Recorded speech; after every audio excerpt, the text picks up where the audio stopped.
আসসালামু আলাইকুম প্রিয় দর্শক, একটা গুরুত্বপূর্ণ কথা আপনাদের কাছে শেয়ার করতেছি আজকে। এটা আপনাদের উপকারে আসবে, এই কারণে কথাগুলো বলতেছি। আমার সাথে একজন ভাই দেখা হয়েছে, তো এই ভাইটা একটা বিপদে পড়ছে, সেই বিপদটা আপনাদের কাছে শেয়ার করতেছি।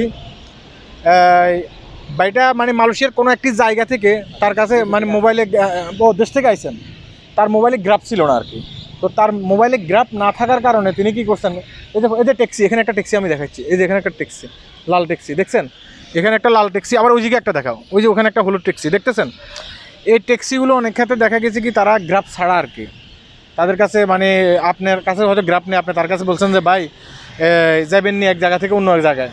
তো এই ভাইয়ে কি করছে, আপনি কি বাংলাদেশ থেকে আসতে চাইছিলেন? জি জি, আমি দেশের ছুটিতে গেছিলাম। ছুটি থেকে আসার পরে আমি যখন আর কি দাঁড়িয়ে আছি আমার লাগেজ মুকেজ নিয়ে, তখন আর কি ওনারা আর কি আমাকে অফার করছে নেওয়ার জন্য আর কি। তো আমি ওরকম ভাবে বুঝতে পারি নাই, আপনি উঠে গেছেন, আমি ট্যাক্সিটা আর কি উঠে গেছি। আচ্ছা, ও বাইটা আছে না, বাইটা পরে ট্যাক্সিতে উঠে গেছে। বাইককে বলছে যে তুই মুসলমান, আমিও মুসলমান, কোনো সমস্যা নাই, তুই আমার ট্যাক্সিতে উঠ, তুই ভাড়া কম দিস, হ্যাঁ 150 টাকা ভাড়া দিস, এই কথা বলে ট্যাক্সিতে উঠছে। ওঠার পর বাইক কী করছে, গন্তব্যস্থানে আসার পরে ওদের কিন্তু পুরা ডাইস শেষ হয়ে গেছে। ওনার কাছ থেকে 500 রিঙ্গিত দাবি করছে। উনি বলছে যে ওনার কাছে 500 রিঙ্গিত নেই। 500 রিঙ্গিত না? জি জি জি, 500 রিঙ্গিত দাবি করছে। উনি বলছে যে আমার কাছে তো 500 রিঙ্গিত নাই।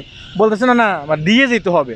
পরে বলতেছে, উনি বলছে আমি দিমু না, কিন্তু এই লোকটা তো বৈধ, এখানে ভিসা আছে, এই কারণে তিনি মার্কেটিং করে পরবর্তীতে 200 রিঙ্গিত দিচ্ছেন। কিন্তু প্রথম বলছে 150 রিঙ্গিত, বলতেছে যে আমার কাছে ভিসা আছে, আমি তোর বিরুদ্ধে থানায় মামলা করবো। এই কথা বলে উনি 200 রিঙ্গিত দিয়ে পরে ট্যাক্সি ড্রাইভার চলে গেছে। কিন্তু এই ধরনের একটা ঘটনা ঘটছে আমার আরেক ভাইয়ের সাথে। তিনি কি করছেন, তিনি মালয়েশিয়ার এক জায়গা থেকে অন্য জায়গায় যাবেন, তার কাছে পাসপোর্ট ছিল না, ভিসা ছিল না, ওই ট্যাক্সিতে উঠছে। উঠার পরে তিনি যখন গন্তব্যস্থানে গেছে, তার কাছ থেকে 700 রিঙ্গিত দাবি করছে এই ট্যাক্সিগুলা। 700 রিঙ্গিত। উনি বলছে যে আমার কাছে 700 রিঙ্গিত নেই, বলছে দিতে হবে। আর এই ট্যাক্সি ড্রাইভারের একটা সমস্যা কি জানেন, তারা জানে কোন লোকটার ভিসা আছে, কোন লোকটার ভিসা নেই, ঠিক না ভাই? হ্যাঁ, কোন লোকগুলোর ভিসা আছে, কোন লোকগুলো ওরা জানে যে উনি যদি মার্কেটিং করে আপনি ওই টাকাটা দিতে বাধ্য, কারণ আপনি থানাতে গিয়ে কমপ্লেন করতে পারবেন না। যেমনটি এই বাইরে কমপ্লেন করতে পারছে, আপনি কমপ্লেন করতে পারেন, বলছেন কমপ্লেন করবেন। হ্যাঁ হ্যাঁ, আমার আচ্ছা, উনি বলছেন যে আমি কমপ্লেন করবো, কিন্তু কিছু কিছু ভাই আছে তারা কমপ্লেন করতে পারে না পারার কারণে এই লোকগুলো কিন্তু এই ইয়েটা বাইসা নেয়। তারা বলে যে 700 রিঙ্গিত দেওয়া লাগবে, 500 রিঙ্গিতে দেওয়া লাগবে। এই কথা বলে আপনার কাছ থেকে কিন্তু যে কোনো উপায় তারা কিন্তু টাকা নেবে, নাহলে বলবে যে তোমাকে পুলিশে ধরাই দেবো। ওরা উল্টা বলে পুলিশে ধরাই দেবো। কারণ ভালো, এখন আমাদের যেভাবে ট্যাক্সিগুলো আছে এগুলো থেকে না উঠাই ভালো। বাঙালি যারা বাইরে আছেন আমি তারা এগুলো কখনো ইউজ করবেন না আর কি। আচ্ছা আচ্ছা, থাকবে। ওনার কথা হচ্ছে যে ওই ট্যাক্সিগুলোতে আপনারা উঠবেন না।